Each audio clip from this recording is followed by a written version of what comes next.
요한복음 20장 24절에서 31절까지입니다.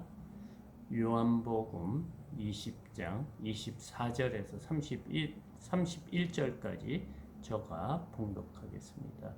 12 제자 중에 하나로서 디두모라 불리는 도마는 예수께서 오실 때 함께 있지 아니한지라. 다른 제자들이 그에게 이르되 우리가 주를 보았노라 하니 도마가 이르되 내가 그의 손에 못자국을 보며 내 손가락을 그 못자국에 넣으며 내 손을 그 옆구리에 넣어 보지 않고는 믿지 아니하겠노라 하니라.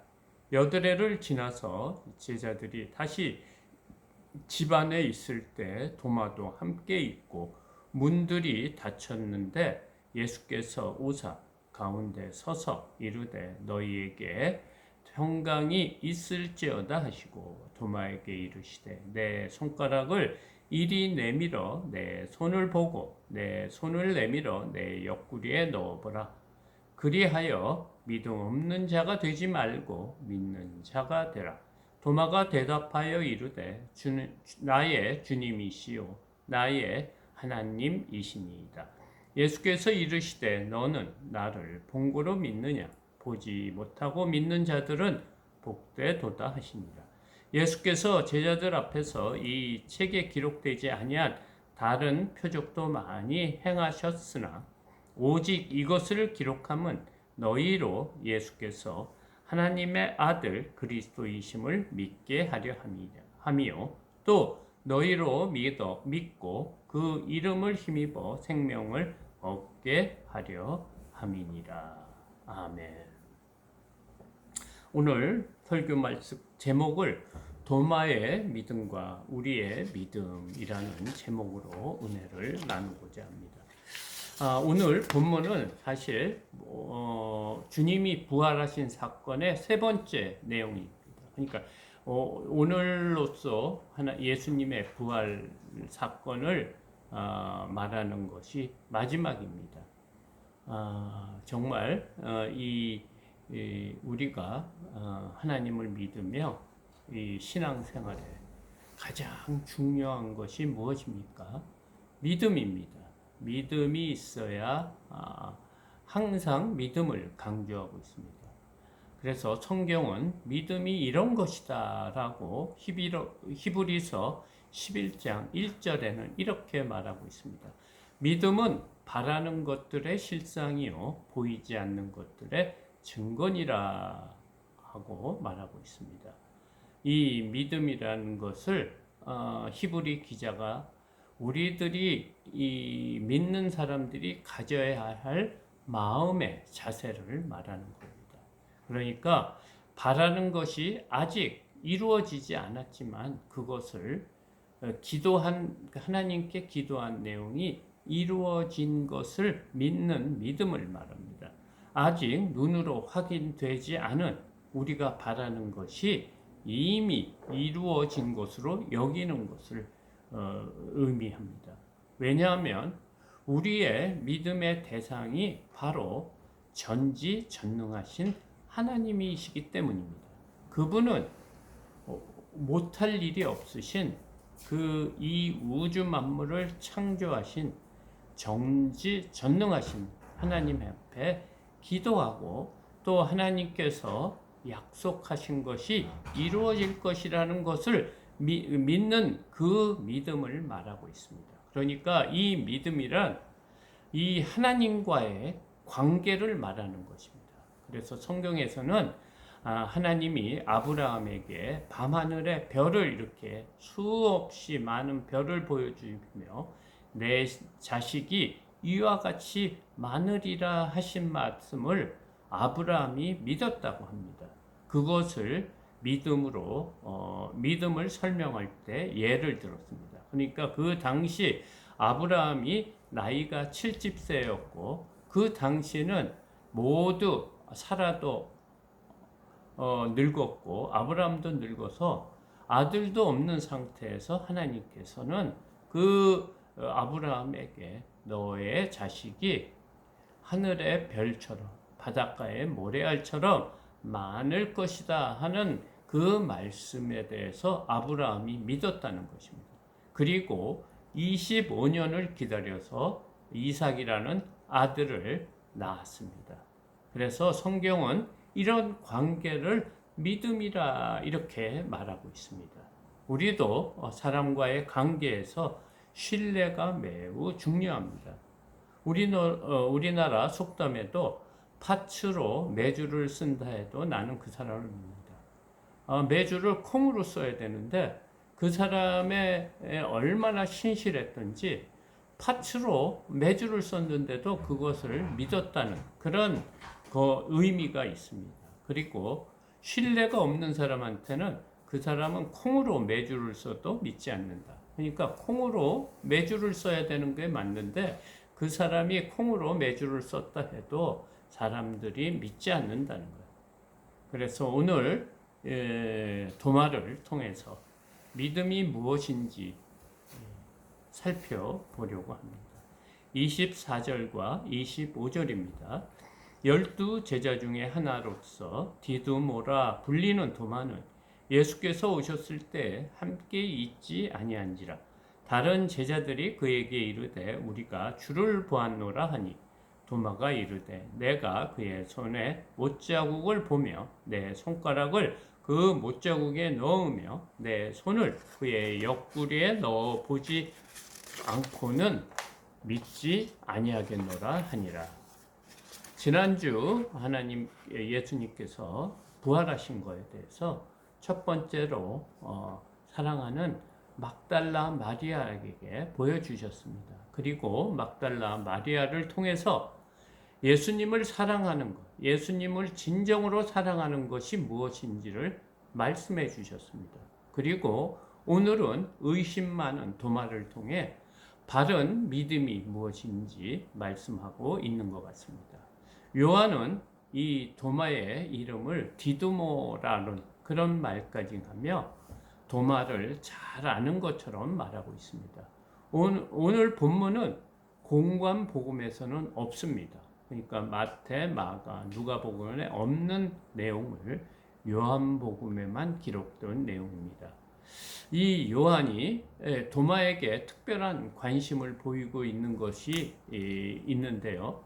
요한복음 11장 16절에서 디두모라고도 하는 도마가 다른 제자에게 말하되 우리도 주와 함께 죽으러 가자 하니라. 이런 말을 기록했습니다. 그러니까 이 당시는 예수님께서 베다니에 마리아와 누구지? 마리아와 그 언니 마르다 그리고 그 동생 나사로가 죽은 것을 듣고 그 당시는 그 베다니가 예루살렘과 가까워서 예수님을 죽이려는 하려고 한 그 무리들이 유대인들이 있었습니다. 그래서 예수님이 잠깐 갈릴리 옛날에 세례받던 곳으로 잠시 피신했다가 나사로가 죽는다는 소식을 듣고 그곳에서 이틀을 지난 다음에 다시 베다니로 가려고 했습니다. 그런데 이 베다니 이 지역이 예루살렘과 아주 근접하게 있기 때문에 다른 제자들은 그 예전에 얼마 전에도 예수님을 죽이려고 돌을 들고 왔기 때문에 피신해서 왔기 때문에 그곳에 가는 것은 위험하다 이런 말을 했을 때 디두모라고도 하는 도마가 다른 제자들에게 이렇게 말한 거예요. 우리도 주와 함께 죽으러 가자. 우리도 그 베다니에 가서 죽으면 죽으리라 이런 말을 했다는 것입니다. 이런 말도 기록했고요. 요한복음 14장에는 예수님께서 이제 십자가에 달려 돌아가시고 예수님께서 우리의 처소를 예비하러 간다 이런 말씀을 하셨을 때 그때도 도마가 이르되 주여 주께서 어디로 가시는지 우리가 알지 못하겠거늘 그 길을 어찌 알겠사옵니까? 이런 말까지 요한은 기록했습니다. 그리고 오늘 예수님의 부활 소식에 이 도마를 요한은 등장시키고 있습니다. 그런데 이 도마는 예수님이 부활하셔서 제자들에게 오셨을 때 도마는 그 자리에 없었다는 것입니다. 그래서 다른 제자들은 부활하신 예수님을 보았고 또 그 얘기를 도마에게 이 얘기를 했는데 도마는 강한 불신을 보이고 있는 겁니다. 그러니까 도마는 자기 손으로 자신의 눈으로 그 십자가에 못 박힌 손과 또 창에 찔린 옆구리를 보고 만져봐야 믿을 수 있다고 지금 말하고 있는 것입니다. 왜 도마는 이렇게 의심이 많은 도마가 된 겁니까? 우리는 쉽게 그의 의심하는 태도만을 가지고 그를 평가합니다. 다른 제자들도 마찬가지 아니었습니까? 막달라 마리아가 부활하신 예수님을 보았다고 전했을 때 모두 믿지 않았습니다. 이러한 불신은 제자들 모두가 가지고 있는 공통점이었는데 특히 우리 도마를 의심 많은 도마로 말하고 있는 것입니다. 사실 우리도 이런 불신이 있지 않을까 생각합니다. 도마는 다른 제자보다 사실은 더 솔직한 사람이 아닐까 생각이 듭니다. 어떤 학자는 도마가 이런 태도를 보인 것, 이런 말을 한 것은 오히려 부활의 주님을 만나고자 하는 간절한 바람이다. 이런 해석도 하고 있습니다. 이 중요한 부활 사건을 증명하는데 요한은 도마를 등장시킨 이유가 있지 않을까 생각이 됩니다. 26절과 27절입니다. 여드레를 지나서 제자들이 다시 집 안에 있을 때 도마도 함께 있고 문들이 닫혀 있는데 예수께서 오사 가운데 서서 이르시되 너희에게 평강이 있을지어다 하시고 도마에게 이르시되 내 손가락을 이리 내밀어 내 손을 보고 내 손을 내밀어 내 옆구리에 넣어보라. 그리하여 믿음 없는 자가 되지 말고 믿는 자가 되라. 예수님께서는 당신께서 부활하시고 제자들에게 그 모습을 나타낸 지 8일이 지나고 다시 제자들에게 가셨습니다. 그때는 도마도 함께 있었고 그들 제자들은 여전히 두려워해서 문을 걸어 잠그고 있었다고 합니다. 이렇게 제자들은 부활하신 예수님을 보고도 아직까지 무섭다고 두렵다고 문을 걸고 잠그고 있는 것은 보면 도마와 다르지 않는 것 같습니다. 그리고 예수님께서는 이 믿음 없는 제자들을 위해서 특히 도마를 위해서 다시 제자들에게 찾아오신 것입니다. 그런데 방문이 닫혔는데도 예수님께서는 그 방 안으로 들어오셨다는 말을 하고 있는데 예수님의 그 몸이 신성한 몸으로 바뀐 것입니다. 그러니까 이 몸은 시간과 공간의 제약을 받지 않는 몸으로 바뀌신 것입니다. 이 몸은 앞으로 우리가 부활한 모습이라고 상상하면 좋을 것 같습니다. 그리고 예수님께서 제자들이 있는 방에 들어오셔서 한 번 더 너희에게 평강이 있을지어다 라는 말씀을 하셨습니다. 여전히 떨고 있는 제자들에게 두려워하지 말라는 것입니다. 이 두려움은 예수님을 온전히 믿지 못하기 때문에 나타나는 증상이라고 하면서 믿음 없는 도마에게 내 손가락으로 나의 손과 옆구리를 만져보고 확인하라 말씀하시면서 굉장히 중요한 말씀을 하십니다. 믿음 없는 자가 되지 말고 믿는 자가 되라는 말씀입니다. 기독교에서 가장 중요한 것은 믿음입니다. 믿음으로 구원을 받는다고 하였습니다. 다른 것으로는 어떤 것으로도 구원을 받지 못하지만 오직 믿음으로만 구원을 받는다고 했습니다. 우리도 예수 그리스도를 하나님으로, 하나님의 아들로 믿는 믿음이 있어야 됩니다. 그 믿음이 어려운 일을 당할 때나 죽음 앞에서 동일하게 고백될 수 있어야 한다는 것입니다. 평안할 때는 하나님을 믿는다고 다 그런 생각을 하고 있습니다. 제자들도 예수님을 버릴 것이라고는 상상도 못했을 것입니다. 그러나 예수님이 십자가를 지실 때 모두 도망해 버린 것을 보면 이 믿음이 얼마나 중요한지를 말하는 것 같습니다. 그런데 이번에도 부활하신 예수님을 보고 제자들은 기뻐했습니다. 그들은 부활하신 예수님만 보면 믿었다고 생각한 것입니다. 그러니까 부활하신 예수님을 봤으니까 우리는 예수님을 믿는다, 그런 생각을 했는데 예수님이 가시고 여전히 8일 동안 불안한 모습으로 또 집안에서 문을 걸어 잠그고 있었던 것입니다. 그래서 오늘 본문에서는 보고 믿는 것은 사실 믿음이 아니라는 것을 말하고 있습니다. 그것은 확인한 것이지 믿음이 아니라는 것을 제자들을 통해 말해 주고 있습니다. 28절과 29절입니다. 도마가 대답하여 이르되 나의 주님이시요 나의 하나님이시니이다. 예수께서 이르시되 너는 나를 본고로 믿느냐? 보지 못하고 믿는 자들은 복되도다 하시니라. 도마는 부활하신 예수님을 보고 엄청난 고백을 합니다. 예수님은 나의 주님이시고 나의 하나님이라는 고백을 합니다. 의심 많은 도마라고 불렀지만 도마는 자신이 믿을 수 없을 때는 믿을 수 없다고 솔직하게 고백한 사람입니다. 믿지 못하면서 사람들 때문에 믿는 것처럼 행동하는 것은 믿음이 아니라는 것입니다. 그럼 믿음이 없을 때 우리가 어떻게 합니까? 예수님께서 말씀하셨습니다. 너희들이 나를 본고로 믿느냐?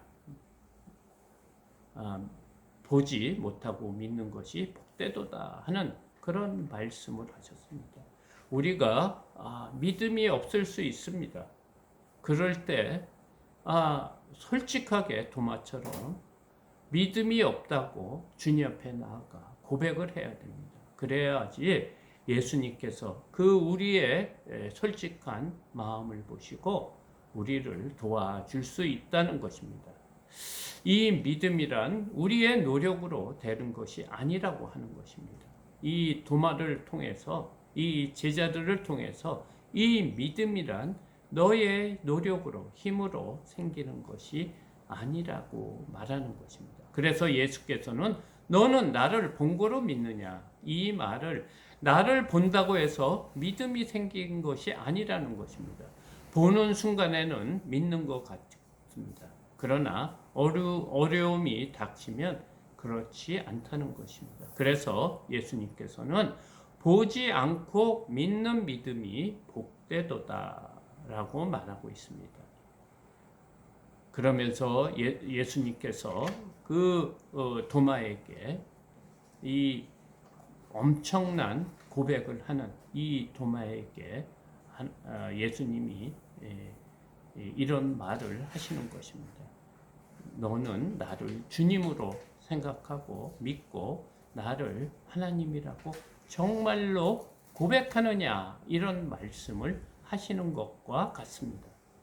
사실 이 말씀은 가이사랴 빌립보에서 베드로가 주는 그리스도시요 살아계신 하나님의 아들이라는 고백과 같은 내용입니다. 그럴 때 예수님께서 바요나 시몬아 내가 복이 있도다. 이를 알게 하니는 혈육이 아니요 하늘에 계신 내 아버지시니라. 이런 말씀을 하셨습니다. 그러니까 우리가 예수님을 하나님의 아들 또 우리의 주님이라고 이런 믿음을 가질 수 있다는 것은 우리의 노력이 아니고 하나님이 주신 우리 은혜라는 것입니다. 그래서 이 말은 보지 않고 믿는 믿음이 복되다 하신 그 말씀을 하신 이유입니다. 사람들은 이렇게 말합니다. 놀라운 기적이 일어나고 죽은 사람이 살아나고 많은 능력들이 나타나면 하나님을 믿는다고 합니다. 내가 하나님을 너가 나에게 하나님을 보여준다고 하면 내가 하나님을 믿겠다 하는 식으로 말하는 사람이 많습니다. 그러면서 또 한편으로는 조롱하기도 합니다. 보이지 않는 하나님을 어떻게 믿느냐고 말하고 있습니다. 30절에서 31절입니다.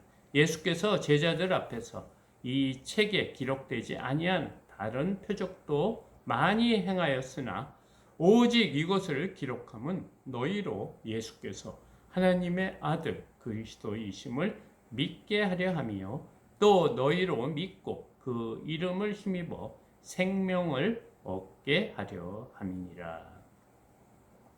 이런 우리들에게 30절에서 뭐라고 말합니까?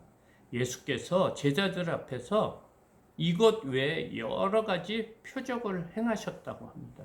그런데 기록하지 않았다고 요한은 말하고 있습니다. 그 이유를 31절에서 설명하고 있는데 오직 이것을 기록함은 이렇게 오늘 도마에 대한 내용을 기록하고 있는 것은 무엇 때문이냐? 너희로 예수께서 하나님의 아들 그리스도이심을 믿게 하려 합니다. 이런 내용입니다. 그러니까 제자들 앞에 이것을 증명하기 위해서 예수님께서 여러 가지 표적을 행했다는데 그 표적을 행함으로써 예수님이 하나님의 아들이라는 것을 믿는데 도움이 안 된다는 것입니다. 그러니까 이 여러 가지 표적이 행한 것을 기록하지 않은 이유는 우리가 표적과 기적과 또 하나님이 살아계시고 하는 그런 능력들을 보여줌으로써 우리가 하나님을 믿는 그런 이유가 되지 않는다는 것입니다. 그러니까 분명히 이 믿음이란 무엇을 믿는 거냐 하는 것을 오늘 본문이 말하고 있습니다. 오늘 본문은 믿음이 무엇인지, 우리가 믿어야 될 것이 무엇인지를 분명하게 말해주고 있는데 그것은 예수님이 주님이시고 하나님이시라는 사실입니다. 그것이 우리가 가져야 할 믿음이라고 오늘 분명하게 말하고 있습니다. 그래서 그분을 통해서 우리 죄가 그 예수 그리스도라는 그 이름을 통해서 우리의 죄가 사하졌기 때문에 그 사하심으로 말미암아 우리에게 생명을 주신다는 것입니다. 그 이름 때문에 우리가 영생을 얻게 된다는 것입니다. 예수님께서는 공세 기간 동안 많은 이적과 표적을 보여주셨습니다. 그것을 보고 예수님이 하나님의 아들이고 주님이라고 믿는 사람이 없다는 말과 같습니다. 저도 선교지에 가면 예수님을 모르는 사람들이 얼마나 많은지 모릅니다. 그들은 우상을 섬기면서 또 복을 받고 영생을 하려고 합니다. 그런데 저 생각에는 이렇게 우상을 섬기는 사람들이 많은데 하나님께서 매일 아침에 하늘에서 천사들이 나르고 나팔을 불고 하나님의 말씀이 막 구름에 이렇게 새겨지고 이런 기적을 보여주신다고 하면 이 많은 사람이 한꺼번에 하나님을 믿지 않을까? 왜 우리 같이 언어도 잘 안 되고 먼 곳에서 와서 사람 눈에 보이기에는 아무 성과나 효과도 없는 것 같은 그런 선교를 하라고 하는지 항상 궁금했습니다. 왜 하나님께서는 이렇게 어렵게 하나님의 복음을 전하게 하는지 항상 궁금은 했는데 오늘 본문을 통해서 그 이유를 알았습니다. 믿음이란 보이지 않는 것을 믿는 것이 믿음이라는 것입니다. 제자들은 부활하신 예수님을 2번씩이나 만났습니다. 그렇다고 예수님을 잘 믿었습니까? 그렇지 않습니다. 제자들은 모두 뿔뿔이 흩어져서 다시 고향으로 돌아가서 옛날처럼 어부 생활하는 내용이 다음 주의 말씀입니다. 그럼 부활하신 예수님을 본 제자들이 이렇게 실망스러운 행동을 왜 하는 것입니까? 이 믿음이란 죽은 사람이 살아났다고 믿어지는 것이 아니라는 것입니다. 예수님께서 승천하기 직전에 제자들에게 분부하신 말씀이 있습니다. 사도행전 1장 4절과 5절, 8절 말씀입니다. 사도와 함께 모이사 그들에게 분부하여 이르시되 예루살렘을 떠나지 말고 내게서 들은 아버지께서 약속하신 것을 기다리라. 요한은 물로 세례를 베풀었으나 너희는 몇 날이 되지 못하여 성령으로 세례를 받으리라 하셨느니라. 오직 성령이 너희에게 임하시면 너희가 권능을 받고 예루살렘과 온 유대와 사마리아와 땅끝까지 이르러 내 증인이 되리라 하시니라. 예수님께서는 승천하시기 전에 제자들에게 당부하신 말씀이 있습니다. 너희들은 예루살렘을 떠나지 말라는 거예요. 그러니까 너희들이 복음을 전하기 위해서 다른 데서 가서 지금 복음을 전할 때가 아니라는 거예요. 너희의 믿음으로 이 복음을 전할 수 없다는 것입니다. 그래서 예수님께서는 내가 올라가는 것이, 하늘로 승천하는 것이 너희에게 유익하다. 왜냐하면 또 다른 나의 보혜사를 보내준다고 말씀하신 것을 기다리라는 것입니다. 우리의 힘으로, 우리의 노력으로, 우리가 아는 지식으로, 성경을 본 그 내용으로 알므로 믿음이 있는 것보다 성령께서 도와주셔야지만 믿음이 생긴다는 것입니다. 그런데 이 믿음이 자라는 것은 들음에서 자란다고 했습니다. 이 믿음이 어린아이 인격이 있어서 어린아이의 믿음처럼 아주 유치한 믿음이 있을 수 있지만 점점 자라는 성숙한 믿음으로 자라기 위해서는 우리는 매일 하나님의 말씀을 듣고 또 그 말씀이 하나로 우리의 신앙이, 믿음이 성숙해진다는 말입니다. 또 하나님이 예수님께서 이 말씀을 하신 것을 잘 기억하고 제자들은 마가의 다락방에서 오직 기도와 간구로 힘쓸 때 성령의 역사가 일어난 것을 우리가 잘 알고 있습니다. 그때 믿음 없는 제자들이 성령을 받은 후에 완전히 새로운 사람이 거듭나서 그 이후로 복음을 전하다가 모두 순교한 것을 우리가 잘 알고 있습니다. 그렇습니다. 성령의 힘이 아니고는 우리가 예수 그리스도를 나의 주, 나의 하나님이라고 고백할 수 없다는 것입니다. 이것은 우리가 평상시에 물어볼 때는 그렇게 할 수 있지만 죽음 앞에서 우리가 어려운 일 앞에서 이것을 고백할 수 있느냐 없느냐가 진짜 믿음인지 아닌지를 말한다는 것입니다. 오늘 이 부활의 소식을 통해 또 이 부활의 소식을 경험하는 제자들을 통해 우리에게 믿음을 점검하라는 말씀입니다. 우리가 그러면 어떻게 해야 됩니까? 아까도 사도행전 1장 4절에서 5절에서 말씀하신 것처럼 우리가 성령을 받아야 됩니다. 하나님께서는 이렇게 예수님께서 이렇게 말씀한 적이 있습니다. 누가복음 11장 13절 말씀입니다. 너희가 악할지라도 좋은 것을 자식에게 줄 알거든 하물며 너희의 하늘 아버지께서 구하는 자에게 성령을 주시지 않겠느냐 하시니라. 우리가 하나님 앞에 매일 기도해야 되는 것, 또 기도의 내용이 무엇이어야 되는지 오늘 말씀하는 것 같습니다. 우리가 이 하나님의 말씀, 이 언약의 말씀을 붙잡고 기도를 해야 합니다. 우리는 항상 연약하다고 그런 말을 하면서 죄짓고 또 실수하고 연약한 모습이 당연한 것으로 말하는 경우가 많습니다. 아닙니다.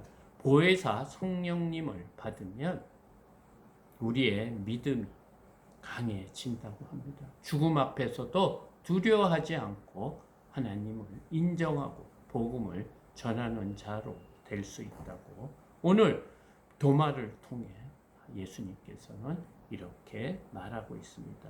이 말씀을 붙잡고 성령을 사모하는 자가 되라고 오늘 하나님께서 우리에게 말씀해 주시고 있습니다. 이 은혜가 모든 우리 성도님들에게 이 일평생 기억나고 행하는 복된 삶을 사시는 저와 여러분이 되기를 소망합니다. 감사합니다.